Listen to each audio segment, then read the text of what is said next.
the Trail of Tears, the image is always the same: thousands of Choctaw people marching west, leaving their homelands behind forever. But my ancestors, they didn't march. Not because they wanted to stay, but because some were enslaved, and others were simply so broken by decades of displacement that they no longer knew where they came from.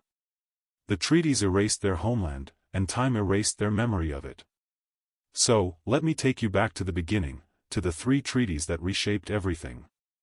The first was the Treaty of Fort Adams, signed in 1801. The United States took over 2.6 million acres of Choctaw land. In exchange, $2,000 in gifts. That was the price of our homeland. My enslaved ancestors watched the boundaries change on paper, but their chains didn't change. And for those who weren't enslaved, they watched their village lines get redrawn until they couldn't even recognize their own geography. Then came the Treaty of Mount Dexter, in 1805. This time, they took 4.1 million more acres.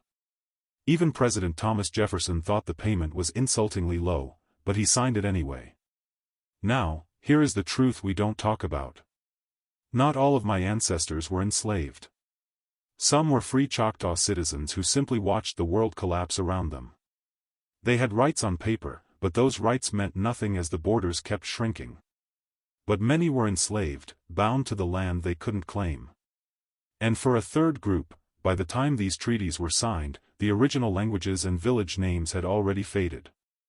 Their parents and grandparents had been moved so many times, traded, forced to labor, or separated, that they didn't even know which band they originally belonged to. They were Choctaw by blood, but lost to the records. The treaties didn't just take the land, they took the story of who we were. The final piece was the Treaty of Fort St. Stephen's, in 1816.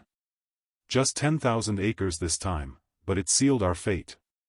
It established the final boundary before the mass removals of the 1830s.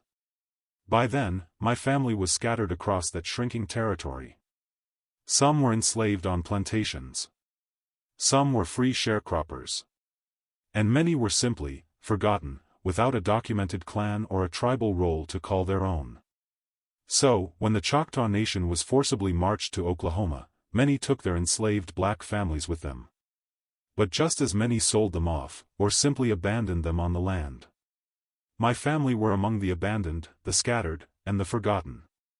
They couldn't leave because they were either bound by chains, or bound by the simple fact that they had nowhere to go back to. They had no map to a homeland, because the treaties had erased it, and time had stolen the memory of it. That's why our oral history stays rooted near what is now Fort Stewart, Georgia. We didn't migrate west because we weren't free to migrate, or because we had no memory of a place to call home. By the time the United States Army purchased that land in 1940 to build the base, my great-grandmother's generation was still right there. Still working the same soil. Still surviving the sessions. Still holding on to fragments of a story they could never fully piece together. We are black. We are Choctaw. Some of us were enslaved.